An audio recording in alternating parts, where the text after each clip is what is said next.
Hi, welcome to My Life in Spain. My name's Mark, and today I want to talk a little bit about American politics and world politics for that matter. And why I think the meeting between Donald Trump and Vladimir Putin in Budapest isn't going to take place. Now, if you look back to last week,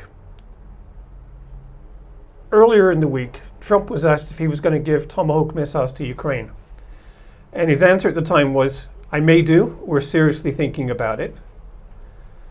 And then Putin calls him on Thursday.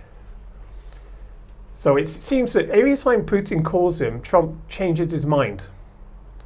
I guess Putin gives him a false hope that maybe he can get a peace deal done and work on that Nobel Peace Prize. So the first thing Putin will have done was congratulate him on bringing peace to the Middle East. And so he's continued to stroke Trump's ego for a while, and then say, while you're on the phone, I've heard that you may want to be giving these Tomahawk missiles to Ukraine. This is a really bad idea. It will escalate everything. We're so close to getting a ceasefire and a peaceful resolution of this conflict, but giving them the Tomahawks, it ups the ante and it could make things much, much worse. So he said, I should think very carefully before you give Ukraine these Tomahawk missiles. He says we can have a meeting and we can talk about how we can move forward with the peace from here. So Trump, of course, agrees, and they pick, and Viktor Orban jumps in, and he's already said earlier that he'd be willing to have a peace conference or a meeting in Budapest between the warring parties. So Budapest is going to be the place.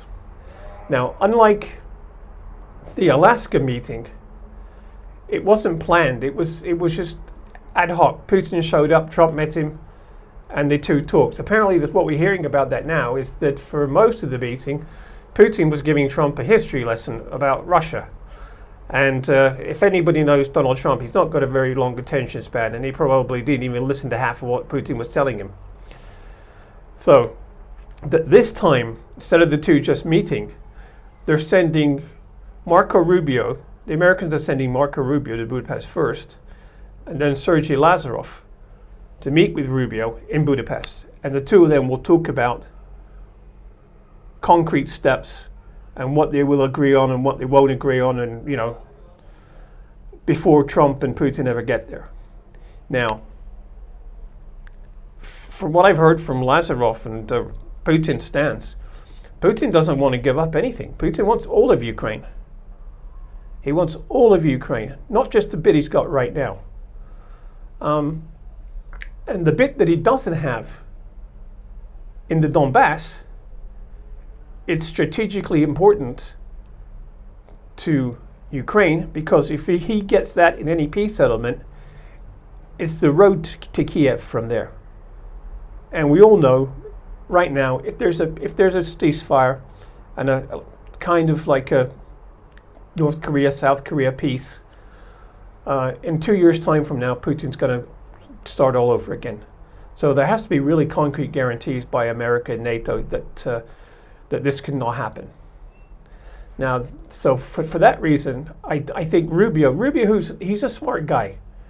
He's going to see that Russia is not willing to give up anything, and he's going to go back to tell Trump, look, there's no point in this meeting. Russia hasn't changed their stance. They still want everything they wanted before.